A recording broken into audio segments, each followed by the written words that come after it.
జరాసంధుడు యుద్ధానికి సిద్ధమవగానే భీముడు అతడితో తలపడతాడు. ఆ మల్లయుద్ధం చూసి అక్కడివారు ఆశ్చర్యపోతారు. భీముడు జరాసంధుణ్ణి ఎన్నిసార్లు ముక్కలు చేసినా ఆ మాయాశరీరం మళ్లీ అతుక్కుంటూనే ఉంటుంది. భీముడు అలసిపోయి శ్రీకృష్ణుడివైపు చూస్తాడు. కృష్ణుడు అక్కడ ఉన్న ఒక గడ్డిపరకను తీసుకొని నిలువుగా రెండుగా చీల్చి ఆ రెండు ముక్కలను వ్యతిరేక దిశల్లో విసిరేస్తాడు.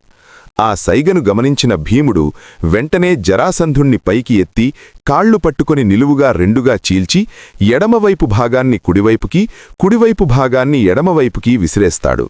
శరీర భాగాలు అపసవ్య దిశలో పడటంతో అవి తిరిగి అతుక్కోలేవు. అలా జరాసంధుడు ప్రాణాలు విడుస్తాడు.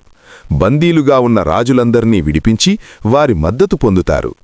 ఆ తరువాత అర్జునుడు, శ్రీకృష్ణుడు, భీములు ముగ్గురూ ఇంద్రప్రస్థానికి చేరుకుంటారు. ధర్మరాజు ఇంద్రప్రస్థంలో నిర్వహిస్తున్న రాజసూయ యాగం ఆకాశాన్ని తాకే మహిమతో సాగుతోంది.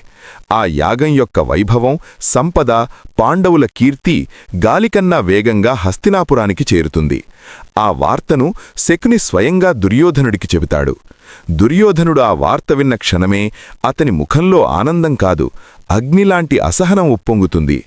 వెంటనే శకునితో కలిసి దుర్యోధనుడు ఇంద్రప్రస్థానికి చేరుకుంటాడు. అడవుల పాలైన వీళ్లు ఇంతటి సామ్రాజ్యాన్ని ఎలా కట్టారు అని దుర్యోధనుడు అసూయతో రగిలిపోయాడు.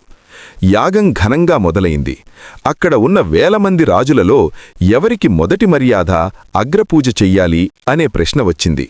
భీష్ముడు ఆలోచించి శ్రీకృష్ణుడే అందరిలోనూ గొప్పవాడు, పూజ్యుడు అని చెప్పి అతనికి అగ్రపూజ చెయ్యమంటాడు.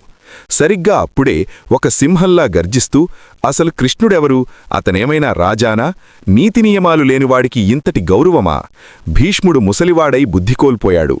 అతని మాటలు విని, నువ్వు తప్పు చేస్తున్నావు ధర్మరాజా అంటూ శ్రీకృష్ణుణ్ణి అతి ఘోరంగా అవమానిస్తాడు.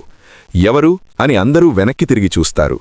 అసలతని ఎవరు? శ్రీకృష్ణుణ్ణి అంత దారుణంగా ఎందుకు అవమానించారు? ఆ తరువాత ఏం జరగబోతోంది అని తెలుసుకోవాలంటే ఖచ్చితంగా నెక్స్ట్ ఎపిసోడ్ గురించి వెయిట్ చేయాల్సిందే. అంతకంటే ముందే మన ఛానల్ని ఇప్పుడే సబ్స్క్రైబ్ చేసుకోండి.